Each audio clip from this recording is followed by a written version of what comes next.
Good morning, Loganites. Today we're going to talk about what a 401k is. Now, I didn't know this. When I first started out, when I got my first paramedic job in my large corporation, one of the big hospital systems here in Memphis, I didn't know what a 401k was.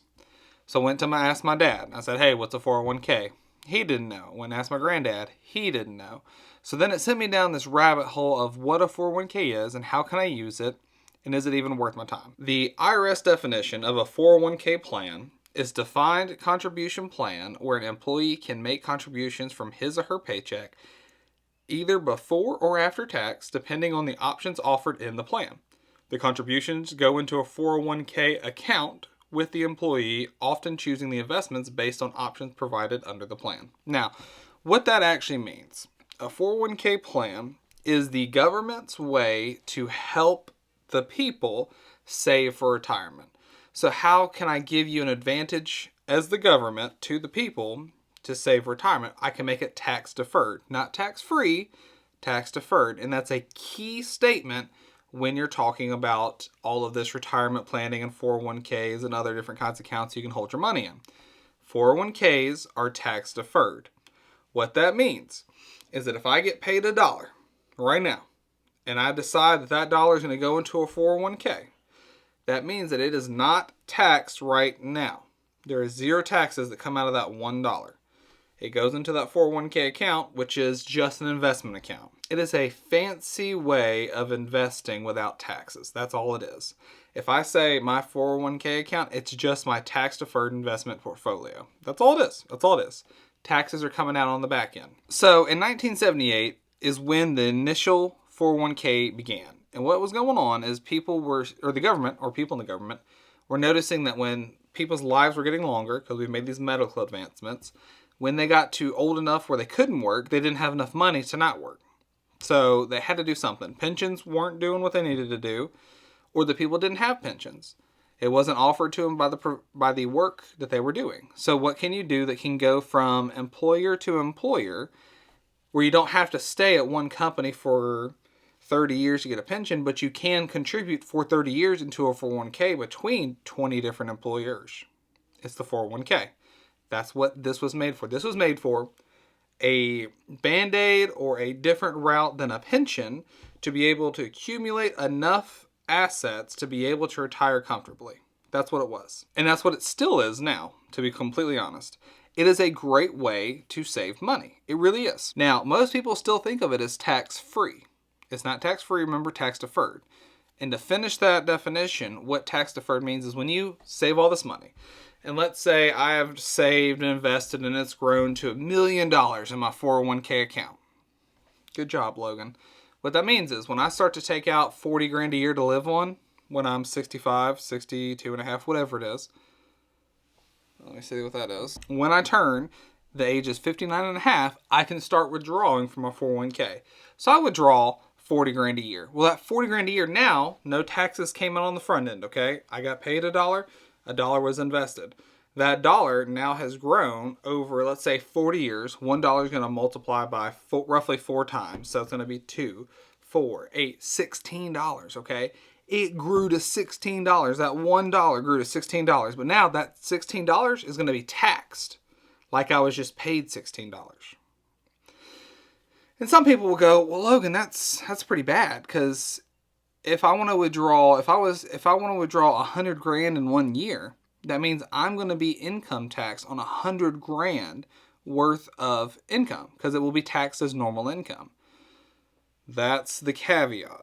Okay, that's where you got to play the thing, play the margins, I guess. I don't know how to put that, but you have to weigh the fact that yes, it will be taxed as ordinary income in retirement. Right now, those savings are priceless because the one asset that we can never buy is time. You, by putting your money in a 401k, is avoiding 16, 20, 25% of your money being taxed out by just putting in that 401k and then growing for 20, 30, 40 years, however long you have until you retire. That's a lot of time. That is a lot of time that is super, super valuable for 25% of your money to be exposed to. That's a lot of money. So a great example of this, let's say when I was single and I was making, this is for 2022 numbers, if I was making anywhere between 41 grand and 89 grand, my tax would have been 22%. So I guess that was like my first paramedic years. I finally broke like that 40 grand a year line. I'm doing good. That means I'm being taxed at 22%. So if I put in, let's say 15 grand in my 401k with usually your employee matches a percentage because that's a benefit of working for the company. But let's just say your money, just your money, not even including their money, your money. 15 grand of your money, and you're getting taxed at 22%. And that's your federal income tax rate, by the way. That means you avoided $3,300. If you put in 15 grand in 1 year in your 401k, and you're in that 22% tax bracket, that means you avoided $3,300 in taxes.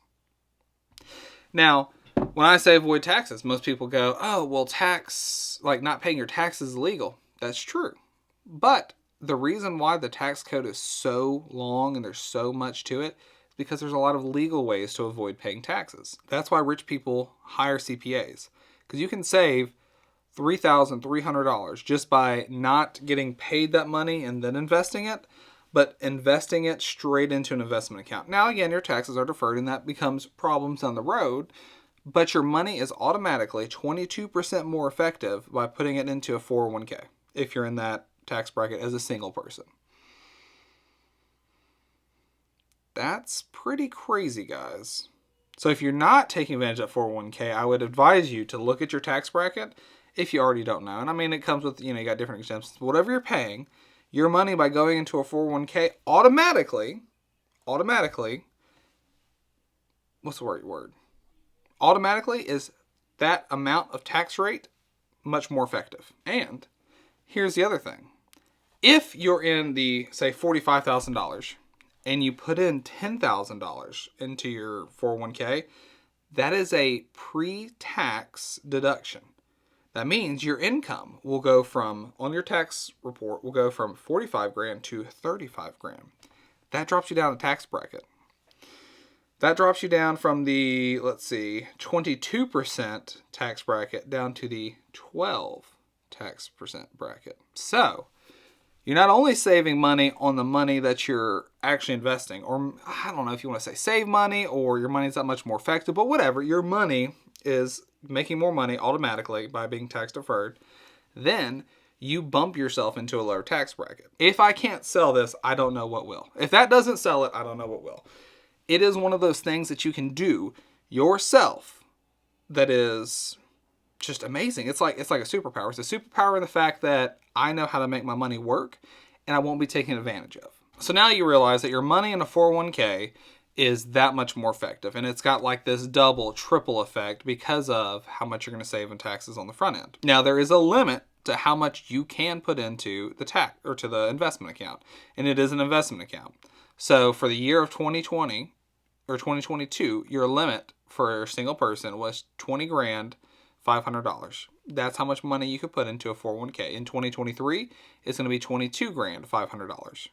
Just because of inflation. Because it is not paying the government taxes, they're going to limit it. So someone that's making 200 grand a year can't put in 100 grand and not pay taxes on 100 grand, because that's a lot of taxes that the government would be missing out on. And that drop them down.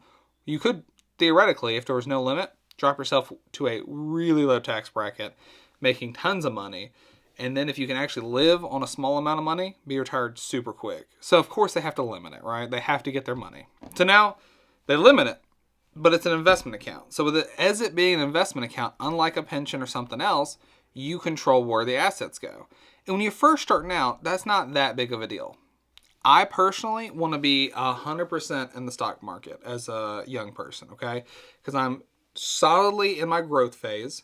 I don't need to be worried about retiring in 7-10 years. I am going to be working for the next 7 to 10 years. I do not need to worry about any kind of bonds or how much cash to offset my risk if the stock market plummets, because I'm going to be working. I'm going to be creating assets. I have a very secure job. I'm a nurse. I can always get a job somewhere. I want my stuff in 100% stocks. And that is an option you have as a 401k contributor. Depending on your plan and the provider of your plan, you can choose from almost any option you can think of. And really what it comes down to is, what did your company agree to with who's going to be managing the 401k plan. So like they can be TIAA, it can be Fidelity, it can be Vanguard, it can be any of these different big companies to manage it. And the reason why this, like, say Methodist Healthcare here in Memphis would choose to have someone else manage it, it takes all the work and all the risk off of them. They pay them a set rate to just manage the taxes and manage the portfolios and do all the things that Methodists can't do. So let's say Fidelity. Fidelity is who I use, and I really do love Fidelity. So Methodist goes to Fidelity, and Fidelity says it's going to cost you $30 a year per employee for us to manage these accounts. It's pretty easy for Fidelity. A lot of people, a lot of money, quick and easy, bing, bam, boom, they got money. What does that mean for you, the employee? It means you have to use Fidelity as your plan manager. What do you call that? What's the word? As Fidelity being the company that manages your 401k, you have to use Fidelity. So you got to use Fidelity as the login and all that nice jazz. Fidelity is your 401k. Doesn't mean you can't have investments other places, but it does mean your 401k will be with Fidelity as long as you're with that company.